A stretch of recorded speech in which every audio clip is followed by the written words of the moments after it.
Ang alkimistang mandirigma na si Kimi. Sa likod ng kagubatan ng Land of Dawn, may isang dalagang kakaiba. Si Kimi, ang alkimistang hindi takot mag-eksperimento. Bata pa lang siya. Lagi na siyang inaasar. Dahil hindi raw bagay sa babae ang maging siyentista, lalo na ang humawak ng sandatang gawa sa sariling imbensyon. Pero hindi nagpatalo si Kimi. Sa bawat pagtawa ng iba, mas ginagalingan niya ang paglikha ng bagong formula at paghasa sa pag-atake.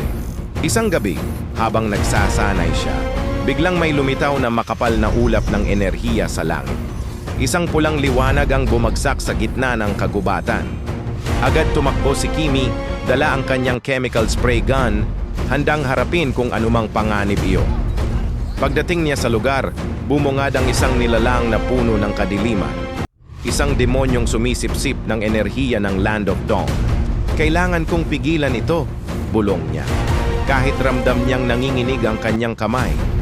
Habang papalapit ang demonyo, binanat niya ang strap ng kanyang imbensyon at sinimulang ihalo ang dalawang pinakadelikadong formula sa kanyang arsenal, ang hyper-reactant shot at atomic neutralizer. Sa bawat putok niya, kumakalat ang liwanag na tila bituin sa dilim. Pero malakas ang nilalang, mas mabilis, mas mabangis, at mas matalino kaysa sa inaasahan niya. Natamaan si Kimi at napahandusay. Pero sa halip na sumuko, naalala niya ang sinabi ng kanyang ama. Ang tunay na siyentista, hindi sumusuko sa unang pagkakamali. Ina-adjust ang formula at lumalaban ulit. Huminga siya ng malalim, inikot ang dial ng kanyang armas, at doon nagsimulang kumislap ang makabagong imbentong hindi pa niya kailanman sinubukan. Isang prototype blast na kaya lamang niyang gamitin isang beses para sa Land of Dawn, bulong niya. Isang malakas na pagsabog ang umuga sa paligid.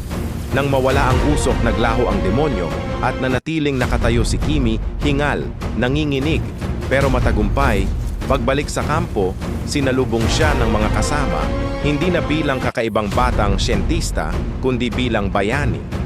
At doon niya napagtanto ang mahalagang aral. Hindi mo kailangang magpaayon sa mundo kung kaya mong lumikha ng sarili mong landas. Mula noon, kilala si Kimi bilang alkimistang hindi lang gumagawa ng formula, kundi bumubuo rin ng laban para sa kapayapaan ng Land of Dawn.